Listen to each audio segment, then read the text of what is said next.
ভিক্ষুক ভাই বোনটি সকালবেলা কোনো জায়গায় ভিক্ষা করতে হলে সন্ত্রাসী গুন্ডা চাঁদাবাজদেরকে চাঁদা দিয়ে তারপরে ভিক্ষার কাজ শুরু করতে হবে। আবার বিকালবেলা যখন ঘরে ফেরার জন্য নিজের এবং পরিবারের সদস্যদের জন্য কিছু কিনতে বাজারে ঢুকতো, তখন 30 টাকা দরের পেঁয়াজ তাদেরকে ট্রিপল সেঞ্চুরি 300 টাকা ধরে কিনতে হয়েছে। সিন্ডিকেট করে মানুষের রিজিকের উপর আঘাত দেওয়া হয়েছে, মা বোনদের ইজ্জত নিয়ে কাড়াকাড়ি করা হয়েছে, মানুষের জীবন কেড়ে নেওয়া হয়েছে, আয়নাগরের দুঃসহ জীবনযাপন করতে বাধ্য করা হয়েছে, অত্যাচার যুবকদেরকে ধরে নিয়ে গুলি করে হত্যা করা হয়েছে, অত্যাচার যুবক যুবতীদেরকে ধরে নিয়ে পায়ে রাইফেল থেকে গুলি করে তাদের পা গুলা কেটে ফেলে পঙ্গু করা হয়েছে। তরতারা যুবকদেরকে গুলি করে তাদের 2 চোখ অন্ধ করে দেওয়া হয়েছে। আপনারাও সেই গর্বের অংশীদার। সন্তানদেরকে বিচারিক কুর মাধ্যমে হত্যা করা হয়েছে। একজন নয়, দুজন নয়, এক এক করে 11 জন মাতার তাজ আমাদের দায়িত্বশীলদেরকে আমাদের থেকে কেড়ে নেওয়া হয়েছে। আমরা আল্লাহ তাআলার দরবারে দোয়া করি তারা এবং এই জালিমদের জুলুমের প্রতিবাদ করতে গিয়ে যারা জীবন দিয়েছেন, আল্লাহ যেন আমাদের সব কয়টি ভাই বোনকে মর্যাদাবান শহীদ হিসাবে কবুল করেন। রব্বুল ইজ্জত যেন ময়দানে হাশরে, আদালতে, আখিরাতে, জান্নাতে শহীদদের নেতা হযরত হামজা রাদিয়াল্লাহু তাআলা আনহুর মিছিলের সদস্য এবং মিছিলের অগ্রভাগে তাদেরকেও যেন আল্লাহ কবুল করে নেন। সম্মানিত ভাই ও বোনেরা, এটি একথা ঠিক যে শুধু আমরাই এখানে জালিমের হাতে নিগৃহীত হইনি, জালিমের হাতে অন্যান্য বিরোধী দলের সমস্ত নেতা কর্মীরাই নিগৃহীত ছিলেন। শুধু নেতা কর্মীরাই নিগৃহীত ছিলেন না, এই জালিমদের হাতে রাস্তার একজন ভিক্ষুক থেকে শুরু করে 18 কোটি মানুষ সকলেই নিগৃহীত ছিলেন। এই সিরাজগঞ্জ জেলায় তরতাজা একটা সোনার ছেলে, চাঁদের মতো যার চেহারা, জন্য তাকেও সেইভাবে তারা অন্ধ করে দিয়েছে। সম্মানিত ভাই বোনেরা, শুধু কি তাই? স্বৈরাচার পড়ে যাচ্ছে, বিদায় নিতে হচ্ছে। বেহুশ হয়ে জামাতের ইসলামের উপর সবচেয়ে বড় জুলুম করলো। আগস্ট মাসের 1 তারিখ তাদের পতন দেখানোর জন্য প্রকৌশল হিসাবে আন্দোলনের ইস্যু ডাইভার্ট করার জন্য জামাত ইসলামীকে নিষিদ্ধ ঘোষণা করেছে রাব্বুল আলামিন। সেদিন আবেগে উচ্ছ্বাসে আমাদের ভাইয়েরা রাস্তায় নামতে চেয়েছিলেন।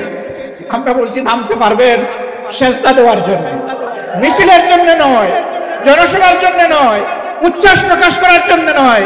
ফাসাব্বিহ বিহামদি রাব্বিকা ওয়াস্তাগফির। আমরা আহ্বান জানিয়েছিলাম, আসুন সেই মওলার করে আমরা শুকরিয়া আদায় করি, সেজদায় মাথা লুটাইয়া পড়ে 2 রাকাত শুকরানা নামাজ আদায় করি, মন করে একটা রোজা রাখি, তৌফিক অনুযায়ী সাদকা করি। আল্লাহ যেন আমাদের এই সাদকা, আমাদের এই কুরবানিকে কবুল করেন। দেশে বিদেশে আমাদের ভাইরা আলহামদুলিল্লাহ তাই করেছে।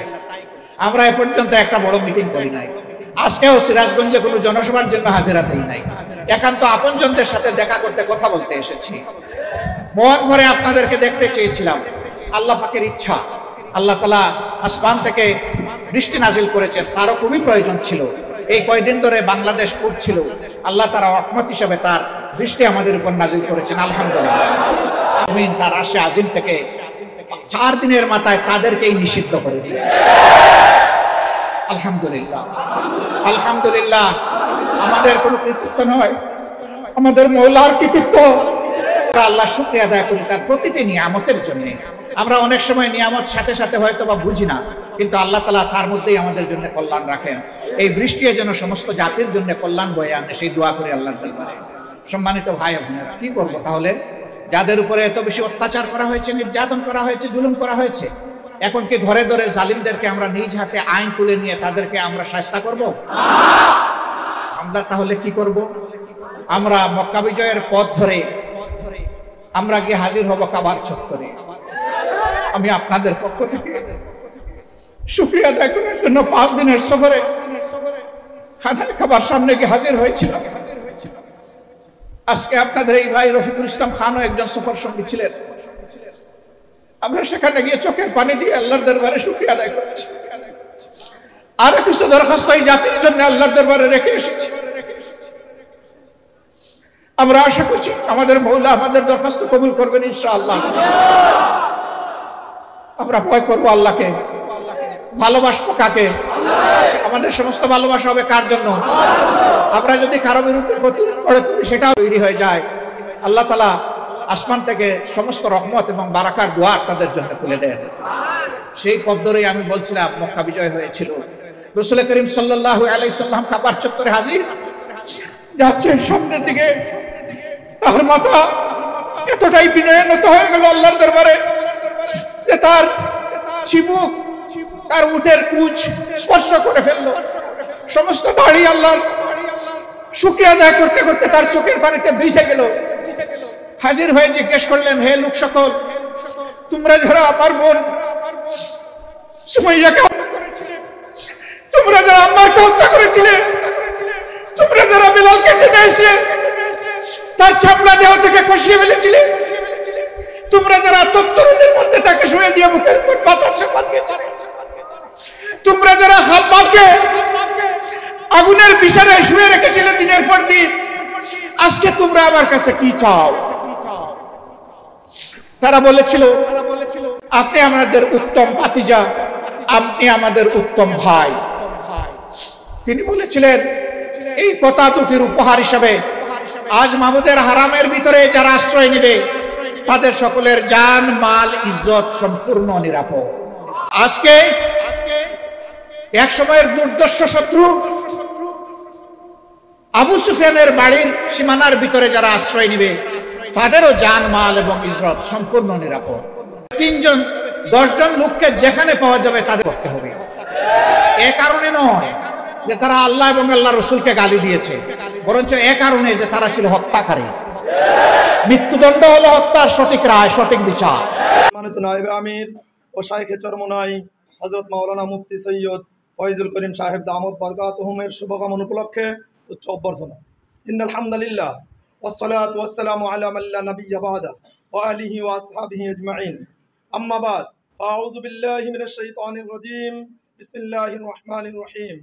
ওয়া মান আহসানু কাওলাম মিম্মান দাআ ইলাল্লাহ ওয়া আমিলা সালিহান ওয়া ক্বালা ইন্নানী মিনাল মুসলিমিন। وعن أبي هريرة رضي الله تعالى عنه أنه قال قال رسول الله صلى الله عليه وسلم من دعا إلى هدى فله من الأجر مثل أجر من تبعه لا ينقص ذلك من أجورهم شيء أو كما قال عليه الصلاة والسلام। শুরুতেই মহান আল্লাহ পাকের দরবারে অশেষ শুকরিয়া আদায় করছি যে তিনি আমাদেরকে ইসলামী আন্দোলনের পুরোধা ও অগ্রসেনানী কতিপয় নিষ্ঠাবান মুজাহিদদের সাথে এই মহতি জলসায় একত্রিত হওয়ার তৌফিক দান করেছেন। এই জন্য দিল থেকে শুকরিয়া আদায় করছি, আলহামদুলিল্লাহ। মুহতারাম হাজিরিন, আমরা অতিশয় আনন্দিত যে আজকে আমাদের মাঝে আমাদের কাঙ্ক্ষিত মেহমানগণ তাশরিফ এনেছেন এবং তাদের পদচারণায় আমাদের মাটি ধন্য হয়েছে। তাই হৃদয়ের অন্তঃকরণ থেকে সকল আবেগ উজাড় করে বলতে চাই, আহলান ওয়া সাহলা মারহাবাম বিকুম আইয়ুহাল মুজাহিদুনা ফি সাবিলিল্লাহ। আল্লাহ তাআলা আরো কৃতজ্ঞতা আদায় করছি যিনি আমাদের মতো একদল ইমানদার, সাহসী, সৎ ও নিষ্ঠাবান ব্যক্তিকে এ যুগে দিনের খেদমতে নিয়োজিত করে উম্মতের রাহবার বানিয়েছেন। আপনাদের রাহবারিতে উম্মতে মুহাম্মাদি তাদের হারানো পথে ফিরে আসতে শুরু করেছে, আলহামদুলিল্লাহ। এ পথে আপনারা যে ধৈর্য, আত্মত্যাগ ও একনিষ্ঠতার সাথে আল্লাহর দিন প্রতিষ্ঠার গুরুদায়িত্ব আঞ্জাম দিয়ে আসছেন তা আমাদের হৃদয়ে শ্রদ্ধার এক গভীর রেখা এঁকে দেয়। মোহতারাম অতিথিবৃন্দু, আপনাদের কার্যক্রম, দাওয়াতি তৎপরতা, ন্যায় ও সত্যের পক্ষে সিঁদুর অবস্থান সবই আমাদের জন্য প্রেরণার উৎস। আপনাদের সংগ্রাম নবীদের উত্তরাধিকার। আজকের সমাজে যখন সত্যকে দামাচাপা দেওয়ার অপচেষ্টা চলছে, অন্যায়ের বিরুদ্ধে কথা বলাকে অপরাধ হিসেবে গণ্য করা হচ্ছে, তখন আপনারা সত্য ও ইনসাফের পক্ষে যেভাবে দৃঢ় অবস্থান নিয়েছেন তা সত্যি প্রশংসনীয় ও অনুসরণযোগ্য। মোহতারাম ওলামায়ে কেরাম, আমরা আপনাদের সাথে আছি এবং থাকব। কণ্টকাকীর্ণ এ পথে আমরা আপনাদেরকে একা ছেড়ে দিতে পারি না। আমরা আপনাদেরকে সেই প্রতিশ্রুতি শোনাতে চাই যা হযরত মিকদাদ রাদিয়াল্লাহু তাআলা আনহু রাসূল সাল্লাল্লাহু আলাইহি ওয়াসাল্লামকে শুনিয়েছিলেন। তিনি বলেছিলেন, হে আল্লাহর রাসূল, আপনি আমাদের যা কিছু করার আদেশ করবেন আমরা তা অক্ষরে অক্ষরে পালন করব। আমরা আপনার সাথে যুদ্ধ করে যাব যতক্ষণ পর্যন্ত আল্লাহ তাআলা আমাদের বিজয় দান করেন। আপনাদের আদেশে আমরা সমুদ্রে ঝাঁপ দিতেও কুণ্ঠাবোধ করব না। দিনী বিষয়ে আপনাদের প্রশংসনীয় কর্মতৎপরতা দেখে যে কেউ অকণ্ঠ চিত্তে বলে উঠবে যে রিজালুন সাদাকু মা আহাদুল্লাহ আলাইহি ফামিনহুম মান কাদা নাহবাহু ওয়া মিনহুম মান ইয়ানতাজির। মুহতারাম ওলামায়ে কেরাম, সেই সাথে আমরা আপনাদের জন্য প্রাণ খুলে দোয়া করি আল্লাহ সুবহানাহু ওয়া তাআলা যেন কওমকে নেতৃত্ব দেওয়ার মতো আপনাদের যোগ্যতাকে আরো বৃদ্ধি করে দেন। ধৈর্য ও ইখলাসে আরও তারাক্কি দান করেন এবং আপনাদের মাধ্যমে এদেশে সর্বোপরি বিশ্বব্যাপী ইসলাম ও মুসলমানদের বিজয় সুনিশ্চিত করেন। আমিন। মোহতারাম হাজিরিন, ইসলামী আন্দোলন বাংলাদেশের সূচনা লগ্ন থেকেই আমরা দেখে এসেছি যে এই দলের নীতি নির্ধারণে রয়েছে দেশের শীর্ষস্থানীয় ওলামায়ে কেরাম, অর্থাৎ ওলামায়ে কেরামের পরামর্শ ও নির্দেশিকা মেনেই এই দল তার প্রতিটি এজেন্ডা বাস্তবায়ন করে থাকে। ফলশ্রুতিতে দেখা গিয়েছে এই দলের কর্মীরা দিন কায়েমের প্রশ্নে এক একজন বাতিলের বিরুদ্ধে আপসহীন ও হকের বিজয় নিষ্ঠাবান কর্মী হয়ে থাকে। শতকষ্ট পদদলিত করে আত্মত্যাগের এক অকল্পনীয় নজির তারা স্থাপন করে থাকে। তাই আমাদের উচিত আমরা আমাদের জান মাল ও সময় সবটুকু দিয়ে তাদের পাশে থাকবো ইনশাআল্লাহ। আল্লাহ তাআলা আমাদের কবুল করুন। আমিন। প্রার্থনায় বেলকুচি উপজেলা ওলামা পরিষদ। আসসালামু আলাইকুম ওয়া রাহমাতুল্লাহ।